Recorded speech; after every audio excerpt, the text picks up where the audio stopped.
사람들이 이 세상을 뭐라고 표현합니까? 이 세상을 고해와 같다, 그렇게 말합니다. 인생을 사는 것이 험한 바다와 같다는 말이 아니겠습니까? 지금까지 살아온 성도 여러분, 내 인생이 어떤 것 같습니까? 풍파 없이 잔잔했습니까? 아니면 시달리고 눈물 흘리는 일이 많았습니까? 시편 90편에서 모세가 인생에 대해서 이렇게 말합니다. 우리의 연수가 70이요 강건하면 80이라도 그 연수의 자랑은 수고와 슬픔뿐이요 신속히 가니 우리가 날아가나이다. 인생이 7, 80년을 살아가는데 자랑거리가 뭡니까? 수고와 슬픔뿐이라는 겁니다. 한평생이 지나가는데 얼마나 예기치 못한 일들을 많이 당합니까? 사랑하는 사람들이 갑자기 세상을 떠나기도 하고, 일터가 또 무너지기도 하고, 길이 안 보일 때도 있습니다. 어떤 지혜자가 삶의 고통을 피해 행복하고 두려움 없이 살 수 있겠습니까? 그런 인생은 없습니다. 아무도 우리는 내일 무슨 일을 만날지 알 수가 없습니다.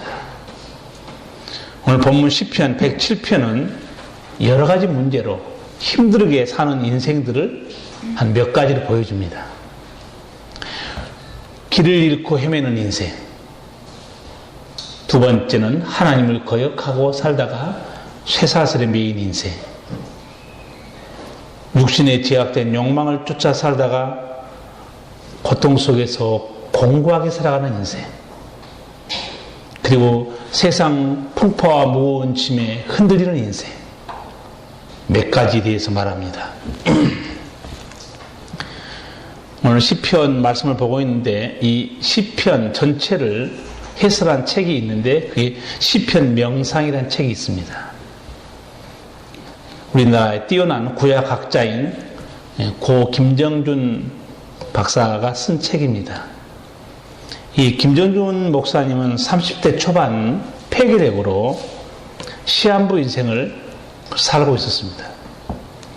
석 달을 넘기지 못할 것이라는 의사의 판정을 받고 교회를 사임하고 마산 요양소로 들어갔습니다.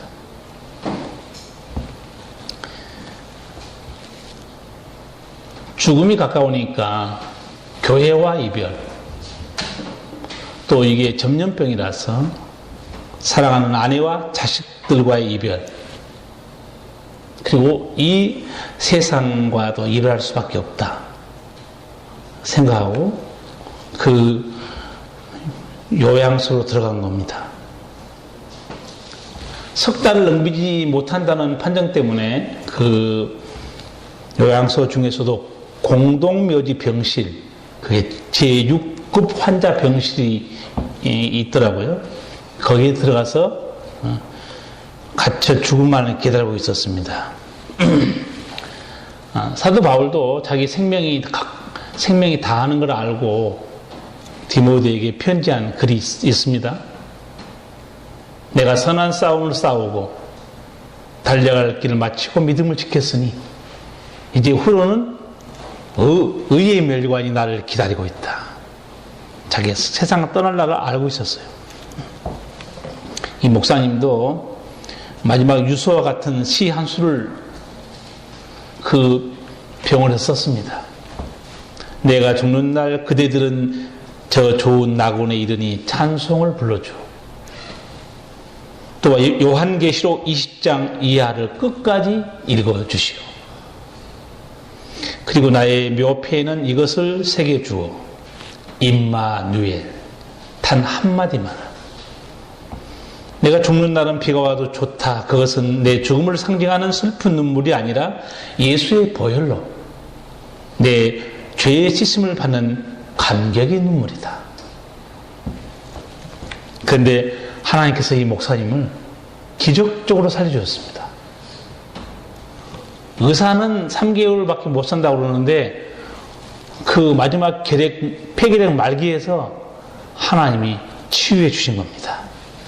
그리고 그 당시에 44세 늦은 나이에 계속 공부해서 구약학 박사학위를 받았고 한국신학대학 학장도 하시고 연세대학교도 강의도 하시고, 그분의 글을 읽어보면 애잔한 그런 내용들이 참 많이 들어있어요. 자기가 죽을 고생을 많이 했기 때문에 그렇습니다. 이 목사님이 쓴 시편 명상이라는 책, 시편 150편 전체를 해설한 책입니다. 그 목사님께서 오늘 시편 107편을 해설하면서 이 107편 제목을 이렇게 잡았어요. 고난의 현장에서. 그 시편 107편의 전체 내용을 참 잘 나타내고 있는 것 같아요. 여기 제가 다 안 읽었지만 여러 가지 고통 속에 살아가는 사람들이 하나님께 기도함으로 다시 구원받은 내용이 다 기록되어 있지 않습니까? 이 목사님은 시편 107편 해설하면서 이렇게 시작합니다. 첫 마디를. 하나님은 인간을 그 고통에서 건져내어 주시는 분임을 노래한 시가 이 107편이다. 그렇습니다. 인간이 여러 가지 문제로 고통을 당하고 있지만 건져주신 분은 하나님이십니다. 앞서 말씀드린 대로 이 시편 107편에는 적어도 4가지 인생의 문제들이 나와 있습니다. 첫째, 길을 잃고 방황하는 인생. 두 번째는 하나님을 거역하고 살다가 길이 막혀서 쇠사슬에 매여 사는 인생. 세 번째는 죄 때문에 공고하게 살아가는 인생. 마지막에는 풍파로 인해 흔들리는 인생. 이 4가지가 나옵니다. 너무 길어서 다 안 읽었지만 제가 오늘 설교를 해드리겠고, 집에서 이 시편 107편을 빨리 읽지 마시고 차근차근 읽어보시면 인생이 이렇게 4가지 문제로 적어도 고통을 나가고 헤매고 있구나 알 수 있을 거예요. 그런데 이 시편 기자는 이 4가지 인생의 문제들을 이스라엘의 아픈 역사라고 상징적으로도 말합니다. 첫 번째, 길을 잃고 방황하는 인생이 바로 그들의 광야 40년의 역사였어요. 얼마나 헤맸습니까? 두 번째, 죄로 인해서 흑암과 사망의 그늘에 앉으며 쇠사슬에 매인 것이 바로 하나님을 거역하고 살다가 포로로 끌려갔다는 거죠. 세 번째, 미련해서 죄 가운데 살다가 하나님 은총을 모르고 가시밭길을 헤매고 공고하게 사는 인생, 그런 일을 당했다는 겁니다. 마지막으로는 사람이 감당할 수 없는 인생의 풍파 때문에 휘둘리고 흔들렸던 인생이 있다. 이스라엘 역사도 그렇습니다. 특별히 사사기를 보시면 하나님을 잘 섬길 때 얼마나 많은 은총을 누린지 몰라요. 그러다가 하나님을 거역하고 우상 숭배하고 죄 가운데 떨어지면 하나님이 그 인접 국가의 속국이 되게 해버립니다. 그들은 하나님을 거역하다가 자유와 해방, 속박과 고통을 반복한 흔들리는 역사를 가지고 있습니다. 여러분, 보통 사람들이 인생이 풀리지 않으면 인생을 어떻게 해석합니까? 운명으로 돌려버립니다. 그리고 팔자라고 생각합니다. 어떤 사람은 이거는 구조적인 사회의 문제라고 생각하기도 합니다. 그러나 인생길에 왜 이런 문제들이 있는가를 말씀하신 분은 하나님이세요. 그리고 이 인생길에 길을 보여주는 분도 하나님밖에 없습니다. 그래서 이 성경은 인생의 내비게이션입니다. 제가 내비게이션 이 제목을 잡으면서 또 70세 넘은 사람들은 또 헷갈릴 텐데 이게 또 뭔 말이야, 내비게이션. 젊은 사람이 내비게이션 하겠지만 이게 뭔 말이야, 내비게이션. 방향을 알려주잖아요. 요새는 좋은 기능이 많더라고요. 길이 밀리면 안 밀리는 길로 골라가지고 착 안내해 줍니다. 얼마나 똑똑한지 몰라요. 그래서 두 여자의 목소리만 잘 들으면 인생을 헤매지 않는다. 하나는 내비 아가씨의 상냥한 음성, 하나는 집에 아내의 지혜로운 음성. 아내가 지혜로워야지 무조건 아내 말을 듣는 게 능사가 아니에요. 아멘이죠. 그렇죠. 아멘이죠. 진리입니다. 아멘이에요. 아줌마 말 듣는다고 다 잘 된 거 아니에요. 지혜로운 아줌마 말, 기도하는 아내의 말, 믿음 있는 아내의 말을 들어야 그 길이 형통한 거 아니겠습니까? 이 진리를 깨닫는 것이 구원에 이르는 길이고 행복한 삶에 이르는 길입니다. 미국에 유학 간 한 아들에게 중국의 한 어머니가 인생에 대해 지혜로운 편지를 써서 보낸 적이 있습니다.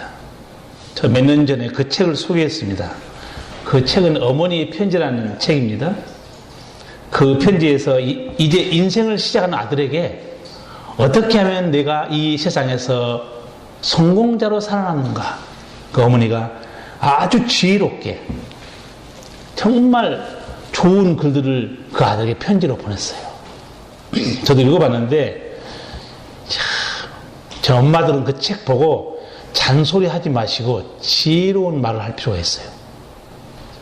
보통 집에서 애들이 엄마 또 잔소리. 근데 잔소리로 낙인 찍히면 안 된다니까요. 우리 어머님 말씀에는 철학적인 내용이 있어. 이 정도 신뢰할 수 있어야 됩니다. 그 어머니가 아들에게 스페인 한 조선소 얘기를 전해줍니다. 우리 조선소에서 출고된 10만 척 중에 6천 척은 바다에서 침몰했고 9천 척은 심하게 망가져 다시는 항해를 할 수 없었으며 6만 척은 20번 이상 큰 재난을 겪었다. 바다에 나가 상처를 입지 않은 배는 단 한 척도 없었다. 배가 어떤 재료로 어떻게 만들어졌던 간에 큰 바다로 나간 배는 모두 상처를 입거나 재난을 피하지 못했다. 어머니가 왜 이 글을 쓴 거예요? 아들을 보고 뭘 생각하라는 거예요?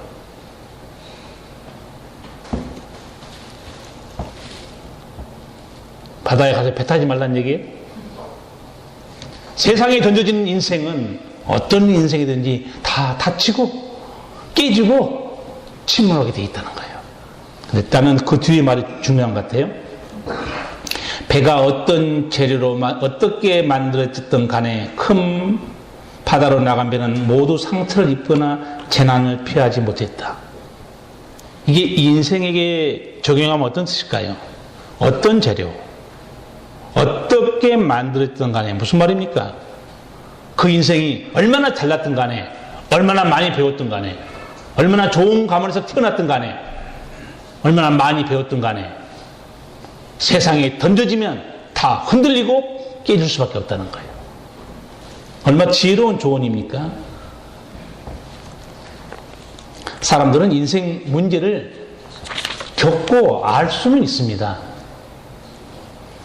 그러나 근본적인 원인을 잘 못 봅니다. 그리고 그 문제를 해결할 능력도 없어요. 메르스라는 병이 그냥 사람에게 병만 주는 걸로 생각했지 경제가 휘청거릴 줄 누가 알았겠습니까? 저도 학교에서 경제학 공부한 학생인데요. 옛날에 경제학 요인 분석에 이 병 안 들어갑니다. 근데 아마 이번에 경제학자들이 생각을 달리 했을 거예요.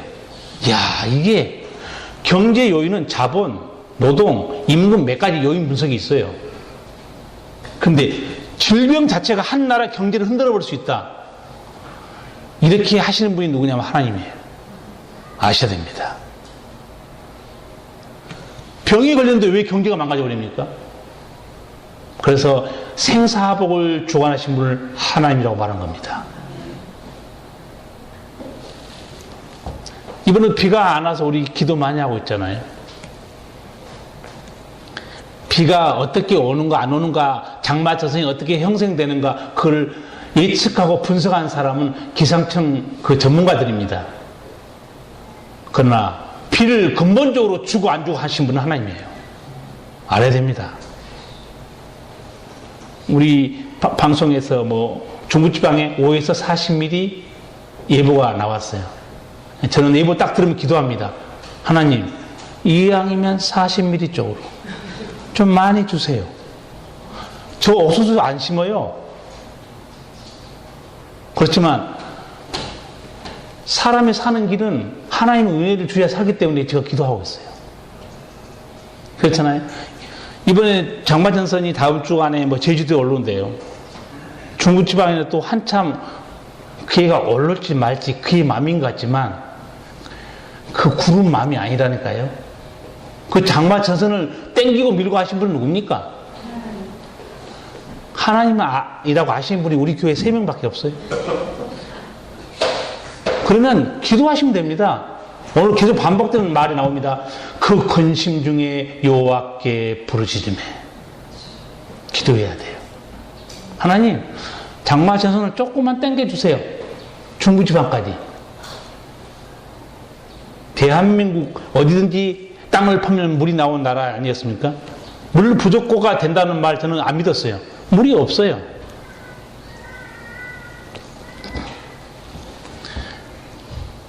오늘 시편 107편 보면 인생길의 내비게이션, 그 방향, 구원의 길이 하나님께서는 보여줍니다. 오직 성경만이 진정한 인생길의 내비게이션이다 알 수 있어요. 오늘 첫 번째 4절 5절을 보면 길을 잃고 방황하는 인생이 나옵니다. 다 같이 읽겠습니다. 저희가 광야 사막길에서 방황하며 거할 성을 찾지 못하고 줄이고 목마름으로 그 영혼이 속에서 피곤하였도다. 아멘. 이스라엘 백성들은 광야 40년 동안 헤맸던 고통과 아픔의 역사를 가지고 있습니다. 길이 없는 광야에서 방황하지 않을 사람이 어디 있습니까? 이 세상도 그렇지 않습니까? 이 세상을 광야 같은 세상으로 말합니다. 길이 없어요. 하나님만 쳐다봐야 할 때가 너무 많습니다. 연속곡 보세요. 연속곡 좋아하는 여자 성도 여러분 특별히. 사람이 길이 막힐 때 사람이 어떻게 합니까? 딱 3가지 형태가 나옵니다. 연속곡 많이 봤죠? 또 물어보면 그건 뭐야? 사람이 무슨 3가지 반응이 어떻게 보이지? 첫 번째 보세요.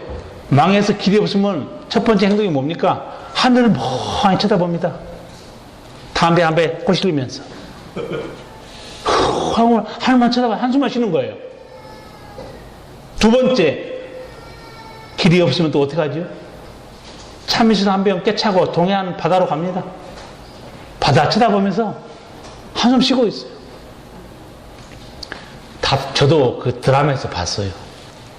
세 번째, 그래도 살 길이 없으면 어디 갑니까? 부모 산소 갑니다. 세상 떠난 아버지, 어머니 묘 앞에 엎드려서 울고 통곡합니다. 나 좀 살려달라는 거예요.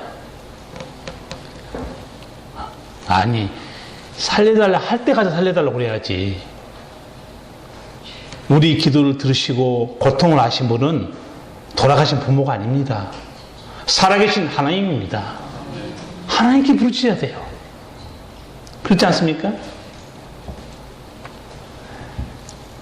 하나님께 부르짖을 때 길이 있습니다.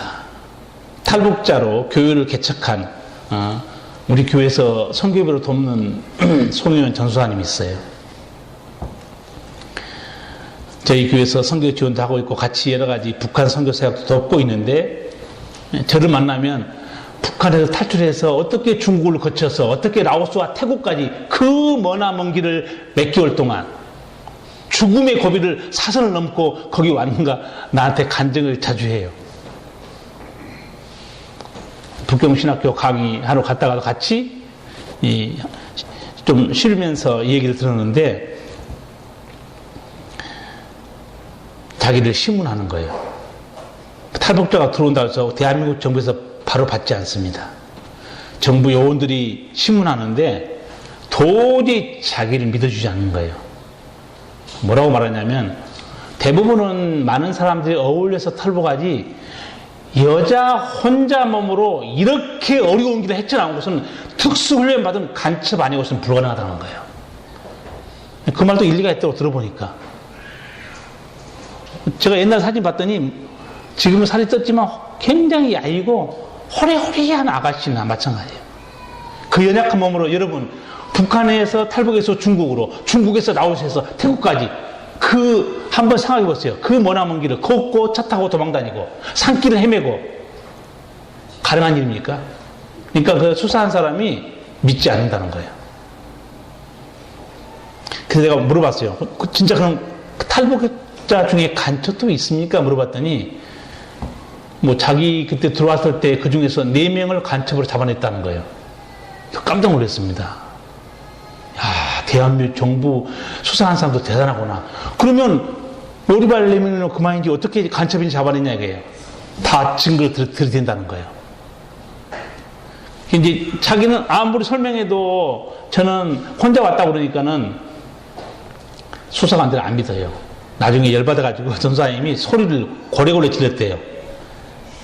나는 하나님의 은혜로 왔다니까요. 그때 마침 수사했던 사람 중에 한 사람이 집사님이 있었대요. 하나님을 아는 사람은 하나님이 인도하심을 인정합니다.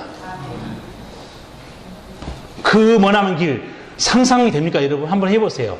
북한에서 중국으로, 중국에서 여러분 차로 걸어서 라오스까지 온다는 게 가능한 일입니까? 몇 년 걸리죠. 우리 인생길을 인도하신 분 누구냐? 하나님이세요. 광야 같은 인생길에서 사는 길, 오늘 그 길이 6절 7절에 있습니다. 같이 읽겠습니다.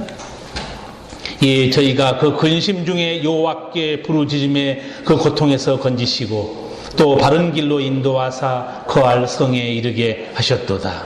아멘. 뭐 사람들이 똑똑해서 하나님 없이 살 수 있다고 큰소리 치지만요, 한번 인생길에 한번 닥쳐보세요. 벌벌 떱니다. 요새 뭐 메르스 잠깐 하는데 신문 보니까 이런 기사가 있더라고요. 10,000,000금을 줘도 나 간병인 안 한다는 거예요.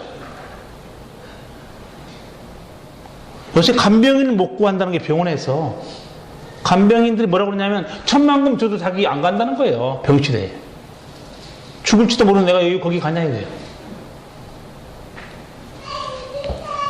두려운 세상에 하나님이 지켜주셔서 나는 이 전염병이 좀 빨리 끝났으면 좋겠습니다.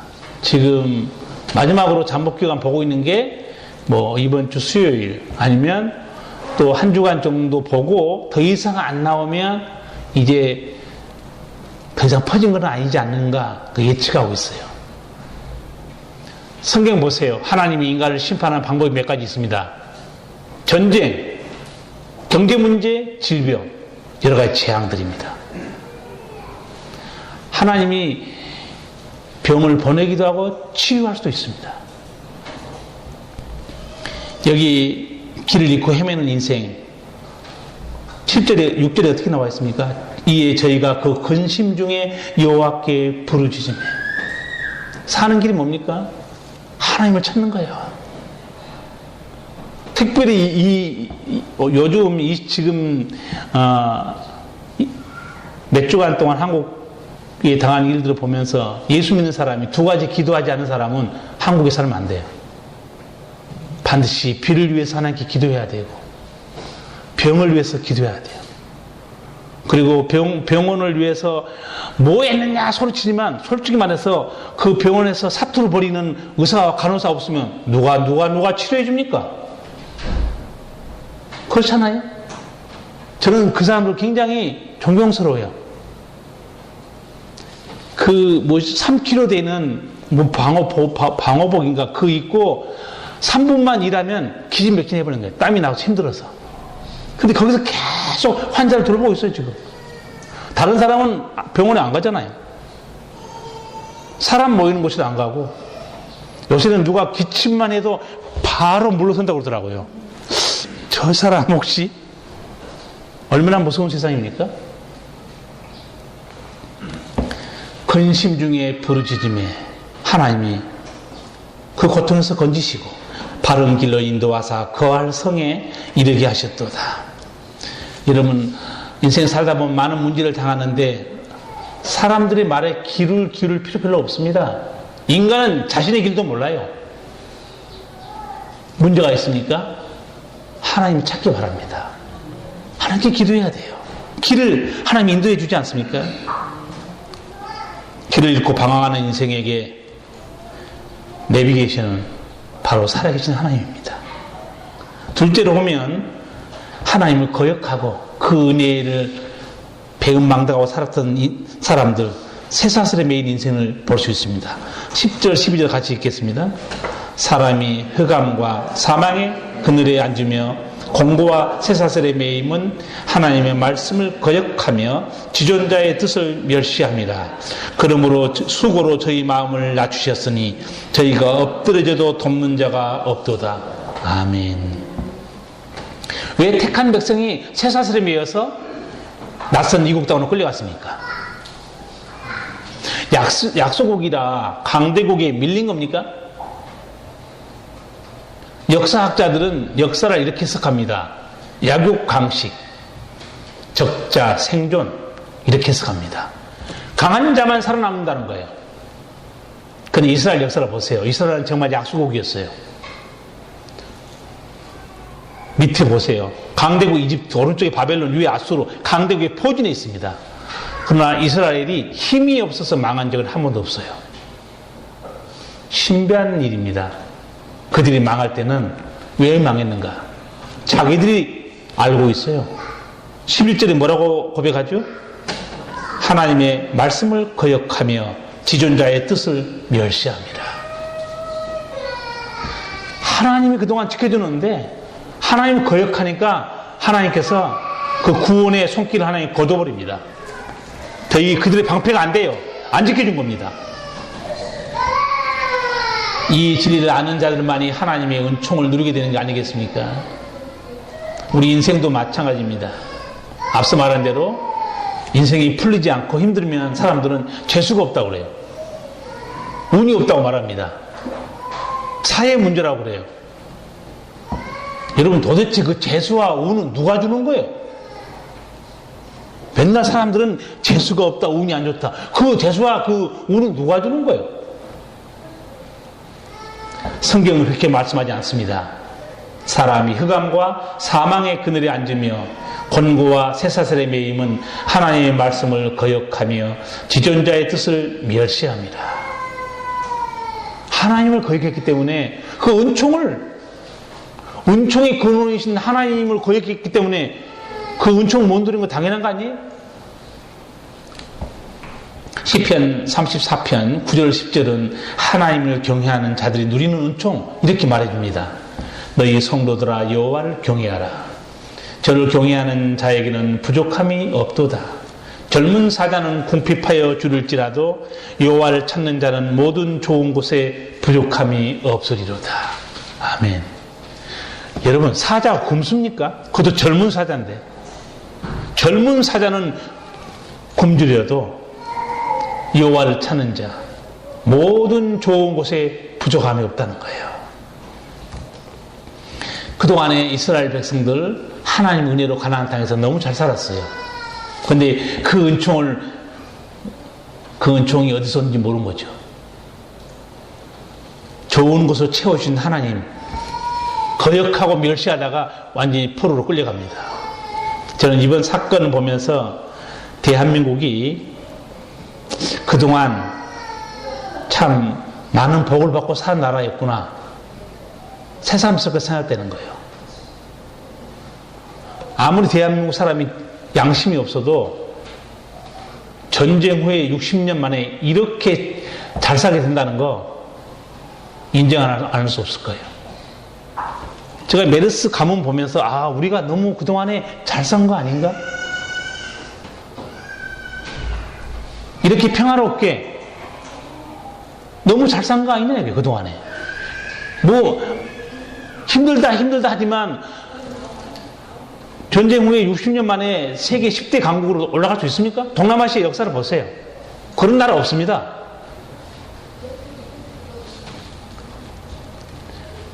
옛날에 예배당에 마당에 무슨 승용차가 어디 있습니까? 옛날에 다 걸어 다녔지.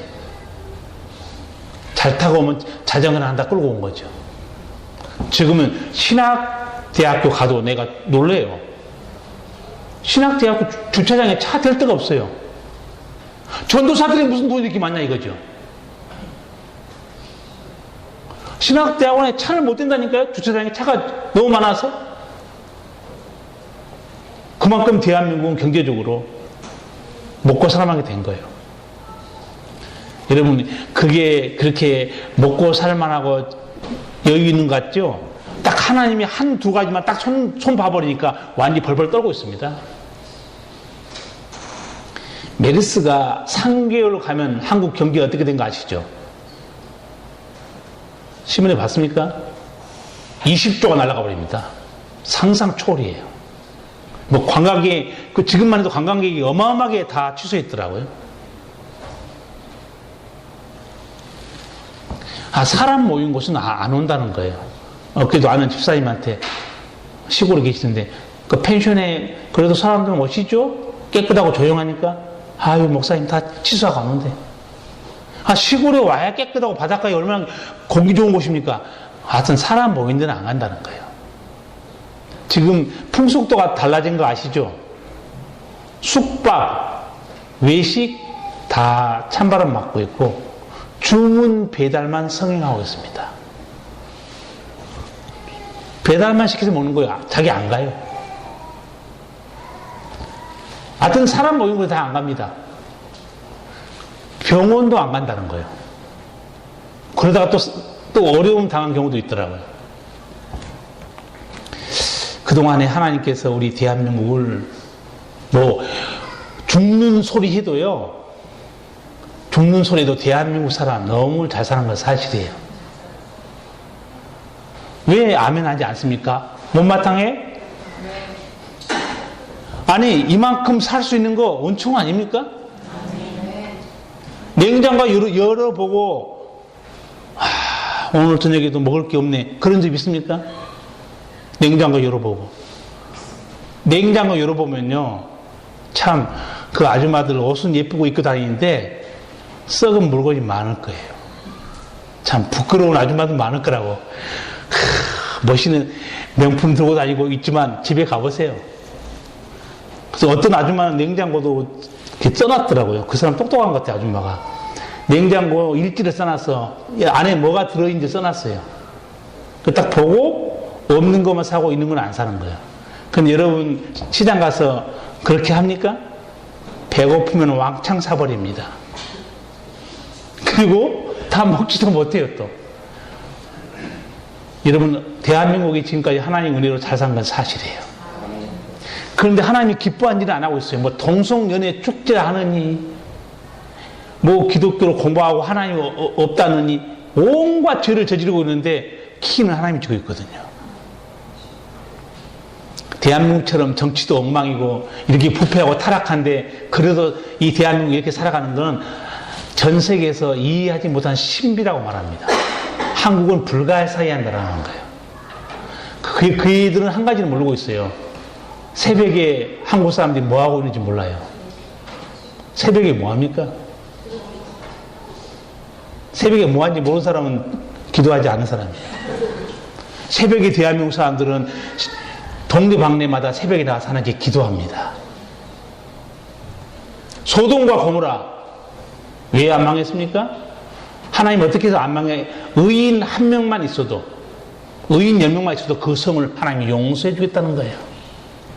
기도하는 사람들, 하나님을 두려워하는 사람들 때문에 내 가정도, 내 일터도, 이 나라도 지켜진다는 진리가 성경에 있습니다.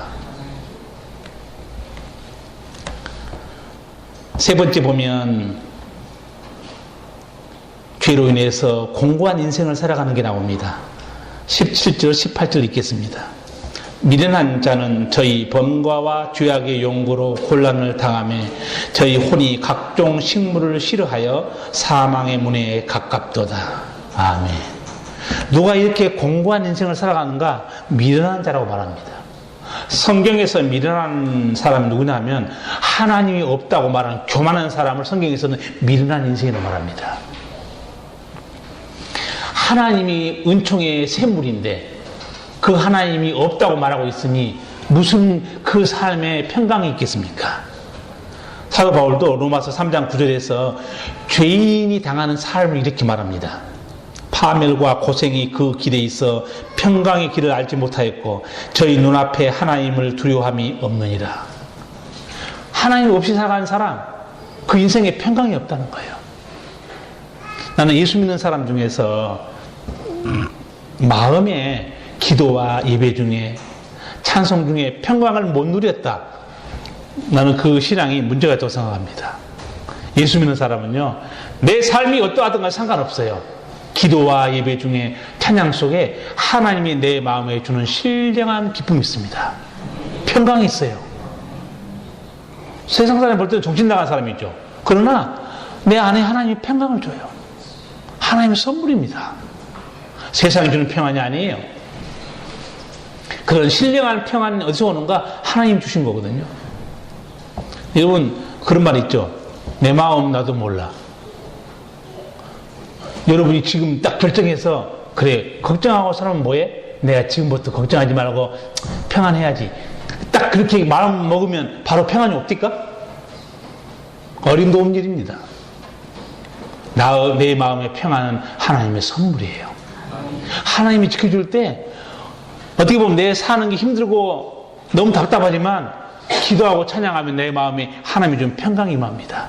이게 하나님의 자녀의 은총이에요. 죄로 인해 공고한 인생, 그러나 그 인생에도 길이 있습니다. 19절 20절 같이 읽겠습니다. 이에 저희가 그 근심 중에서 여호와께 부르짖음에 그 고통에서 구원하시되 저가 그 말씀을 보내어 저희를 고치사 위경에서 건지시는도다. 아멘. 여기서도 구원받는 길이 뭡니까? 근심 중에 하나님께 부르짖는 거예요. 그런데 하나님이 어떻게 건져주죠? 여기는 하나님이 구원하는 방식을 설명해 줍니다. 저가 그 말씀을 보내어 저희를 고치사 위경에서 건지시는도다. 좀 독특하죠? 우리가 하는 방법은 뭐입니까? 우리는 하나님께 기도해요. 그럼 하나님이 건져주는데 하나님이 건져주는 방식이 뭡니까? 말씀을 통해서. 이게 무슨 뜻이죠? 우리가 기도했어요.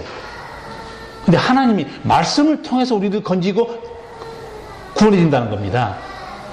그 말씀을 통해서 우리를 고쳐준다는 뜻이 뭐죠? 이게 핵심입니다. 하나님 일하는 방식. 무슨 말인가? 하나님께서 회개의 말씀을 듣게 합니다. 그리고 구원의 말씀을 듣게 해요. 그리고 하나님께서는 그 사람으로 말씀에 순종하게 함으로써 그 인생을 치유하기 시작합니다. 옛사람을 벗어버리고 온전히 주 앞에 엎드려서 하나님 찾게 만듭니다. 이게 바로 하나님 우리를 구원하시는 방식인데 뭐를 통해서 그렇게 하시는가? 말씀을 보내서. 그래서 여러분, 하나님이 진정한 구원의 길을 알고 싶습니까? 기도보다 더 중요한 것은 하나님의 말씀을 아는 겁니다. 아, 하나님이 이렇게 하시는구나. 여러분이 할 거는 기도하면 끝난 것 같지만 하나님이 일하는 방식은 어떻게 하시는가? 말씀을 보내서 우리를 고친다는 거예요. 성도 여러분도 어떻게 예수 믿었습니까? 말씀을 들을 때 성령께서 회개시키게 만든 거 아니에요? 말씀을 들을 때 성령께서 깨닫게 해줍니다. 그래서 믿음의 길로 이끄신 거예요. 하나님께서는 말씀을 통하여 우리를 치유하시고 구원하신다는 이 진리 반드시 잊어버리면 안 됩니다. 마지막 네 번째 이하의 말씀이 인생의 풍파로 흔들리며 두려워하는 인생이 나와 있습니다. 앞에서 한 어머니가 아들에게 편지할 때 그런 얘기 했지 않습니까? 바다에 나가 상처를 입지 않은 배는 단 한 척도 없었다. 배가 어떤 재료로 어떻게 만들었던 간에 큰 바다로 나간 배는 다 상처를 입거나 재난을 피하지 못했다. 사실입니다. 우리 인생이 능력이 있든 없든 간에, 많이 배우든 못 배우든 간에, 가문이 좋든 나쁘든 간에, 가진 것이 많든 적든 간에 인생 풍파에 던져진 모든 사람들 다 거기에 휘말리게 돼 있어요. 한때 우리나라 최고의 무슨 연예인, 최고의 무슨 운동선수 스타들 결혼할 때 다 부러워했어요. 지금도 행복합니까? 그 가정이? 자녀만 남아있잖아요. 아빠도 세상을 떠나고 엄마도 세상을 떠나고. 여러분, 세상에서 잘 나간 거 그거 여러분의 방패와 여러분의 반석이 아니에요. 이제 이 말씀을 듣고 우리는 깨달을 필요가 있는 겁니다. 아, 인생을 지켜주는 거는 세상에 화려한 것도 아니고 잘 나간 것도 아니라는 거예요. 하나님이 지켜줘야 돼요. 말씀을 보내서 고쳐주시고. 풍파에 시달린 인생, 그 인생에게도 구원의 길이 있어요. 28절, 30절 같이 읽겠습니다. 이에 저희가 그 근심 중에서 여호와께 부르짖음에 그 고통에서 인도하여 내시고 광풍을 평정히 하사 물결로 잔잔케 하시는도다. 저희가 평온함을 인하여 기뻐하는 중에 여호와께서 저희를 소원의 항구로 인도하시는도다. 아멘. 인생의 풍랑에서 헤쳐나오는 길이 뭡니까? 자포하고 자기하고 술 먹고 그렇게 살면 인생이 더 망가져 버립니다. 한 가지 길밖에 없어요. 저희가 그 근심 중에서 여호와께 부르짖으며. 인생의 풍파 속에서 기도하지 않은 사람 참 불행한 인생입니다. 왜? 길이 있는데 기도 안 하니까. 그 사람 만나서 신세타령하고 넋두리하고 불행한 인간이에요. 사람 만나서 신세타령할 시간에 하나님께 부르짖어야 됩니다. 여호와께 부르짖으며 근심 중에 부르짖을 때 건져주시고 광풍을 평정히 하사 소원의 항구로 인도했다고 그랬어요. 저는 청소년 시절에 서울에서 혼자 떠돌며 살면서 이 교회 나온 후로 제가 가장 많이 읽었던 성경은 시편이었어요. 시편은 인생의 문제도 많고 하나님의 위로도 많고, 그래서 저는 어떤 성경보다 시편을 많이 읽었어요. 거기 하나님의 위로가 있고 하나님의 구원의 길이 있어요. 사람들의 아픔도 있고. 그 중에 제가 가장 많이 은혜 받고 가슴에 이렇게 기쁨으로 새겨 들었던 말이 제가 이 시편 107편 30절이었어요. 난 너무너무 이 말씀을 읽으면 기분이 좋고 힘이 생기는 거예요. 저희가 평온함을 인하여 기뻐하는 중에 여호와께서 저희를 소원의 항구로 인도하신도다. 내 소원을 풀어주신 분 하나님이라는 거예요. 그래서 내가 이 말씀을 항상 마음에 두고 기도하고 이 말씀을 좋아했어요. 여러분도 다 여러분의 살아갈 때 기도 제목도 있고 소원도 있어요. 그런데 그걸 들어주시고 소원의 항구로 인도하시는 분은 누구냐? 광풍을 잔잔케 하신 하나님이라는 거예요. 그렇지 않습니까? 풍파 많은 인생들에게 하나님 말씀만이 소원의 항구로 인도하는 내비게이션이다. 기억할 필요가 있습니다. 그래서 오늘 성경 보면 반복되는 구절이 몇 개 나옵니다. 6절, 13절, 19절, 28절. 뭐가 반복되고 있죠? 이에 저희가 그 근심 중에 여호와께 부르짖으며 반복되고 있습니다. 6절에서도 13절에서도 9절, 28절. 어떤 상황에 처해있든 간에 다 근심 중에 부르짖었다는 거예요. 반복되고 있죠. 또 반복되는 말씀이 8절, 15절, 21절, 31절입니다. 그게 뭡니까? 여호와의 인자하심과 인생에게 행하신 기이한 일을 인하여 그를 찬송할지어다. 하나님이 기적적으로 구원하시는 그 은총을 위해 하나님을 찬양하라고 반복하고 있어요. 여기서 찬양하다는 것은 노래 부르다는 단어가 아닙니다. 성경에 찬양하라는 단어를 상황에 따라서 달리 번역해 놨는데, 여기서 찬양하다는 단어는요, 인정하다는 단어입니다. 뭘 인정하는 뜻인지 아세요? 너가 광야 길에서 헤맬 때 너 인생을 하나님이 어떻게 인도하셨는가? 너 옛날에 구원 받았잖아요.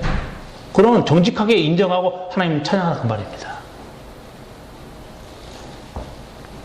그래서 이 하나님을 찬양하는 것은 내가 받은 은총, 구원받은 것을 간증하면서 여러 사람 앞에서 고백하라고 말해요. 시편 107편 기자는 마지막 절에서 아주 의미 있는 교훈을 우리에게 말씀하면서 마무리한 걸 볼 수 있습니다. 43절 결론은 매우 중요합니다.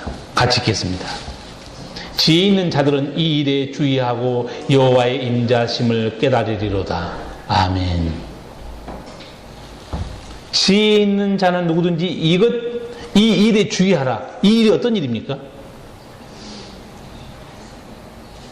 지금 이게 다 우리가 봤잖아요. 이 어떤 일들이에요? 두 가지죠? 하나는 이 일이 뭡니까? 고통당하는 인생들. 그 일입니다. 길을 잃고 방황하는 것들. 풍파에 시달리는 일들. 하나님을 거역하다가 공고한 인생을 살아가는 그런 일들. 그런 일들을 내가 잘 보라는 거예요.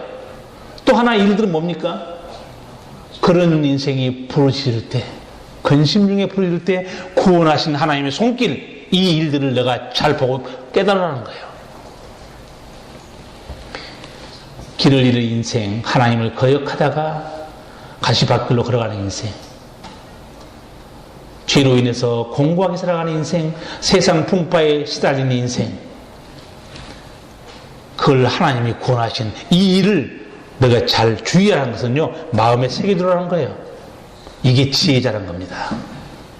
오늘 우리가 드려야 할 하나님의 음성이 뭐겠습니까? 오늘 성경은 적어도 4가지 고통당하는 인생들을 보여주고 있습니다. 여기에 해당 안 되는 인생이 어디 있습니까? 첫 번째는 길을 잃고 방황하는 인생, 두 번째는 하나님의 은혜를 거역하고 스스로 그 인생이 망가지는 인생, 세 번째로 육신의 욕망을 쫓아다니다가 공고하게 살아가는 인생, 네 번째는 감당할 수 없는 인생의 풍파로 흔들리고 시달리는 인생. 근데 이 인생에 대해서 제가 세상 사람들의 생각과 성경의 말을 비교해 줬습니다. 세상 사람들은 이게 내 운명이요, 내 팔자요, 사회적인 문제라고 돌려버립니다. 그래서 성경이 분명히 말합니다. 내가 하나님을 떠난 결과다. 지존자의 뜻을 멸시했다. 하나님을 거역했다는 거예요. 길을 잃는 인생을 인도하신 분도 하나님이시고, 공고한 인생도 치유하신 분도 하나님이시고, 내 건강과 일터와 가정에 일어나는 풍파를 잔잔케 하신 분도 하나님이십니다. 그래서 오늘 이 시편 107편은 하나님은 인생길의 내비게이션이다. 그걸 보여주고 있어요. 여러분이 이 진리를 깨닫고 여러분이 주의 말씀과 함께 순종함으로 복된 길로 살아가시고, 주변에 하나님을 알지 못하고 이렇게 헤매고 힘든 인생들에게 이 복음을 전해서 그들도 하나님 은총 안에 풍성한 삶을 누리도록 함께 하시기 바랍니다. 기도하시겠습니다. 사랑의 아버지 하나님, 저희도 주님을 알지 못했을 때 죄 가운데 살아가면서 공고한 인생, 길을 잃고 방황하고 낙심한 인생, 가시밭길과 인생의 풍랑으로 아픔 속을 헤매고 살아가는 인생이었는데, 그 은혜에 풍성하신 아버지께서 우리를 구원하시고 이제는 우리 선한 목자가 되사 우리의 삶을 동행하시고, 주께서 우리 방패와 상급이 되심으로 그 은혜에 덧입어 살게 하시니 감사합니다. 이제도 이 나라 이 백성이 당하는 흉한 소식, 두려운 소식, 가뭄과 메르스의 두려운 소식에서 하나님이 치유의 구원의 손길을 베푸사 이 백성으로 하나님을 찬양하며 간증하며 사는 은혜를 베풀어 주시옵소서. 예수님 이름으로 기도하옵나이다. 아멘.